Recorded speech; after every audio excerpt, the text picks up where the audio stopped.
اور ان کے دشمن ان پہ ہنسیں گے، ایسے ابتر ہوں گے۔ 129 بار سورت کوثر دیدار مصطفیٰ کے لیے، 129 بار سورت کوثر جادو کے آخری توڑ کے لیے، 129 بار سورت کوثر جادو کو خود پلٹانے کے لیے، پلٹ جاتا ہے۔ 129 بار سورت کوثر آفات اور بلیات کو دور کرنے کے لیے، 129 بار سورت کوثر انزائٹی، ٹینشن، ڈپریشن اور اسٹریس کے لیے، اور 129 بار سورت کوثر پرسکون نیند کے لیے، 129 بار سورت کوثر پرسکون زندگی کے لیے، اور 129 بار سورت کوثر پھر دنیا حسنہ کے لیے۔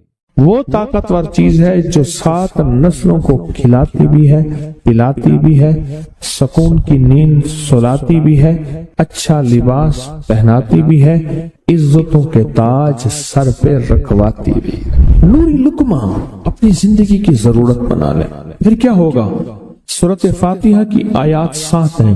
اللہ 7 آسمان اور 7 زمین کی جتنی بھی برکات ہیں، برکات من السماوات والارض، اللہ 7 آسمان اور 7 زمین کی ساری برکات اس کو عطا کر دے گا، اور لوگوں کو پتہ ہی نہیں ہوگا کہ یہ بندہ کتنا مالدار ہے، روحانیت کی طاقت اور روحانیت میں کتنا آگے ہے، کوئی پہچان بھی نہیں سکے گا کہ روحانیت میں یہ بندہ کتنا آگے ہے اور کتنا آگے سے آگے بڑھ گیا ہے، کسی کو علم بھی نہیں ہوگا۔ نوری لقمہ زندگی کی مجبوری بنا لے اور نوری لقمہ اپنی زندگی کی ضرورت بنا لے، پھر دیکھیں کمالات۔ کیوں؟ فرمائے جو سارے قرآن میں ہے، جو سارے قرآن میں ہے، جو سارے قرآن میں ہے، آنکھیں کھل جائیں۔ یہ سورۃ فاتحہ نماز کھانے کے دوران پڑھنے والا یہ اہل نظر میں ہے، اس کی نظر وسیع ہو جاتی ہے، یہ اہل کشف ہوتے ہیں، ان کی دل کی آنکھیں کھل جاتی ہیں، یہ فرشتوں کو دیکھتے ہیں، یہ انسانوں کے دلوں میں جھانک لیتے ہیں، یہ کائنات کے راز پڑھ لیتے ہیں، کائنات کے راز پڑھ لیتے ہیں۔ کہ اللہ پاک ان کے سامنے جنات آنکھوں سے دکھاتا ہے، حتیٰ کہ یہاں تک کہ اللہ قبر کے راز بھی ان کے اوپر کھول دیتے ہیں۔ نوری لقمے کا اثر یہ ہے دل کی آنکھیں کھل جاتی ہیں، دل کی آنکھیں کھل جاتی ہیں، دل کی آنکھیں کھل جاتی ہیں۔ یہ نور لقمے کی تاثیر ہے۔ چہرے کی آنکھیں تو سب کے پاس ہیں، دل کی آنکھیں سب کے پاس نہیں، دل کی آنکھیں سب کے پاس نہیں، چہرے کی آنکھیں سب کے پاس ہیں، دل کی آنکھیں سب کے پاس نہیں۔ نوری لقمے کی یہ تاثیر ہے کہ دل کی آنکھیں کھل جاتی ہیں اور دل کی دنیا آباد اور دل کی دنیا شاد اور دل کا وہ بندہ بامراد بن جاتا ہے جو نوری لقمے اپنی زندگی میں شامل کرتا ہے۔ اور نوری لقمے سورۃ فاتحہ اور کتنی بار؟ اچھا، یہ سورۃ فاتحہ بیماریوں کا علاج۔ صحابہ کرام فرماتے ہم جا رہے تھے، کوئی ایک سردار تھا، اس کو بچھو نے کاٹ لیا اور اس کو چیخ رہا تھا بیچارہ، فرمایا سانپ کا کاٹا سوئے، بچھو کا کاٹا روئے۔ میرے پاس ایک سانپ کا کاٹا آیا تھا، غنودگی میں تھا، وہ بہت غنودگی میں سے سوتا تھا، اور میں نے کہا اس کو سونے نہ دے، خیال نہ کیا انہوں نے، ادھر سے ہٹا تو بندہ ختم ہو گیا، سانپ کا کاٹا تھا۔ ہمارے ایک والد صاحب رحمۃ اللہ علیہ کے تھے ملک عبد الرحمن ڈوڈی، تو لائے تھے، تو کہنے لگے اس بچھو کے کاٹے کا علاج صحابہ کرام نے 7 بار سورۃ فاتحہ پڑھ کے اس پہ دم کر اور وہ ٹھیک ہو گیا۔ اور میں جب سورۃ فاتحہ عرشوں سے زمین پہ آئی، نازل ہوئی، ایک گونج اٹھی، ایک آواز آئی، اور میں اللہ سے آج وہ چیز زمانے پہ زمین پہ نازل کی ہے جو اس سے پہلے کبھی آئی نہیں تھی اور جو اس کے بعد کبھی آئے گی نہیں، اس سے پہلے کبھی آئی نہیں تھی، اس کے بعد کبھی آئے گی۔ اور جب سورۃ فاتحہ نازل ہوئی، شیطان رویا، پیٹا، اپنا سر پہ راکھ ڈالی اور اتنا شور کیا کہ اے کاش کہ یہ سورۃ فاتحہ آئی ہے، اور اگر آئی ہے تو واپس چلی جائے، اگر واپس نہیں گئی تو کسی کی زبان پہ نہ جائے، یعنی کوئی اس کو پڑھ نہ سکے، اگر پڑھے تو اس کا یقین نہ ملے۔ یقین سے پڑھنے والے کی دنیا بھی، آخرت بھی، رزق بھی، عزت بھی، صحت بھی، تونگری بھی، بادشاہت بھی، خوشیاں خوشحالیاں بھی یقین سے پڑھنے والے کو ملتی ہیں۔ اور اس لیے آج بھی شیطان سورت فاتحہ سے لرزتا ہے کہ سورت فاتحہ پڑھنے سے جنات اور شیاطین ایسے دور ہوتے ہیں، ایسے کہ میلوں دور چلے جاتے ہیں اور اس بندے سے خوف زدہ ہوتے ہیں جو سورت فاتحہ پڑھتا ہے۔ کھانے کے دوران اس کی حکمت کیا ہے؟ انسان کھانے کے دوران مشغول ہوتا ہے، کھانے کی لذتوں میں کھویا ہوا ہوتا ہے، اور اگر بھوک بہت زیادہ ہو بھوک بہت زیادہ ہو تو پھر تو ہوش نہیں ہوتا، پھر ہوش ہی نہیں ہوتا اگر بھوک بہت زیادہ ہو۔ اب اسی دوران جس طرح سنے غور سے، بڑی میں عجیب بات بتا رہا ہوں، حضرت امام جعفر صادق سلام اللہ رضوان اللہ تعالی علیہ مجمعین اللہ کے ولی تھے، ولایت کے تاجدار تھے، سرداروں کے سردار تھے، اولیاء کے سردار تھے۔ میں بازار میں جاتے تھے، جا کے پھر واپس آ جاتے تھے، پھر جاتے کچھ نہیں خریدتے تھے۔ کسی نے پوچھا اب کیوں جاتے ہیں؟ فرمایا 2 وعدے لینے، کیا میں جا کے بازار میں ہر بندے کو سلام کرتا ہوں، وہ سلام کا جواب دیتے ہیں، اور کیا پتا کسی کے سلام کا جواب ایسا ہو جو اللہ کے ہاں مقبول بھی ہو، محبوب بھی ہو۔ اور پھر فرمایا بازار میں جاتا ہوں اور جا کے بازار میں جاتا ہوں اور جا کے بازار کی دعا پڑھتا ہوں۔ فرمایا جو چوتھا کلمہ گھر میں پڑھے گا اس کو 10 نیکیاں ملیں گی، اور جو بازار میں پڑھے گا کتنے نیکیاں ملیں گی؟ 10 لاکھ نیکیاں ملیں گی۔ فرمایا میں 10 لاکھ نیکیاں کمانے کے لیے جاتا ہوں۔ آل رسول کی محبتیں، عبادتوں کا حرص دیکھیں، ہمیں مال کا حرص، انہیں اعمال کا حرص۔ وہی دعا، وہی چوتھا کلمہ گھر میں پڑھیں، 10 نیکی ہیں، بازار میں پڑھیں کیونکہ وہ ہر بندہ مشغول ہے، دنیا میں، مال میں، چیزوں میں، بھاؤ تاؤ میں لگا ہوا ہے، وہی بازار میں پڑھیں تو 10 لاکھ نیکیاں۔ اسی طرح کھانے کے دوران جب لذت ہے، کھانے کے دوران ذائقہ ہے، اور کھانے کے دوران لذت اور ذائقے میں اگر کوئی بندہ سورت فاتحہ پڑھ لے تو اللہ کہتا ہے تو ان لذتوں میں مجھے نہ بھولا، ان کھانے کی چیزوں میں مجھے نہ بھولا، ان ساری کیفیتوں میں مجھے نہ بھولا۔ اللہ خوش ہوتا ہے، اور پھر اللہ جل شانہ اسے 7 آسمان اور 7 زمین کی برکتیں حوالے کر دیتا ہے، اور جس کے پاس 7 آسمان 7 زمین کی برکتیں ہوں، یہ ساری عبادتیں کھانے کے دوران کوئی معنی نہیں رکھتی، پھر ایسی سمیٹ کے اللہ کائنات کو اسے دے دیتا ہے۔ نوری لقمے کی تلاش کریں، نوری لقمہ زندگی میں لے آئیں، بڑی خوشحال زندگی گزرے گی، بہت لاجواب زندگی گزرے گی۔ 7 دفعہ سورت فاتحہ سے قرضے اتر جاتے ہیں، 7 دفعہ سورت فاتحہ سے بیٹے مل جاتے ہیں، 7 دفعہ سورت فاتحہ سے نعمتیں، اور 7 دفعہ سورت فاتحہ وہ طاقتور چیز ہے جو 7 نسلوں کو کھلاتی بھی ہے، پلاتی بھی ہے، سکون کی نیند سلاتی بھی ہے، اچھا لباس پہناتی بھی ہے، عزتوں کے تاج سر پہ رکھواتی بھی۔ کہیں انشاءاللہ۔ آپ سوچیں کون سا مشکل عمل، بہت زبردست عمل ہے، 1 منٹ کا کام ہے اور کام بن جاتا ہے۔ اور میں نے اس کی اجازت جتنی مشکل سے لی تھی نا، اس عمل کی بہت مشکل سے اجازت، اور جس دن لی تھی اسی دن فیصلہ کیا تھا انشاءاللہ اسے چھپاؤں گا نہیں، انسانیت مخلوق کو بتاؤں گا۔ اور یہ 7 دفعہ سورۃ فاتحہ جو دل کا مریض ہو مجھ جیسا، اس کا بھی علاج ہے، جسمانی ہو یا روحانی۔ میں نے پچھلی دفعہ کہا نا کہ میں دل کا سخت مریض ہوں اور آج بھی ہوں، دعا کرو موت تک نہ رہوں، اور میں دل کا سخت روحانی مریض ہوں، جسمانی نہیں ہوں۔ میری پچھلی دفعہ کی وجہ سے پوری دنیا میں کوہرام مچا ہوا ہے،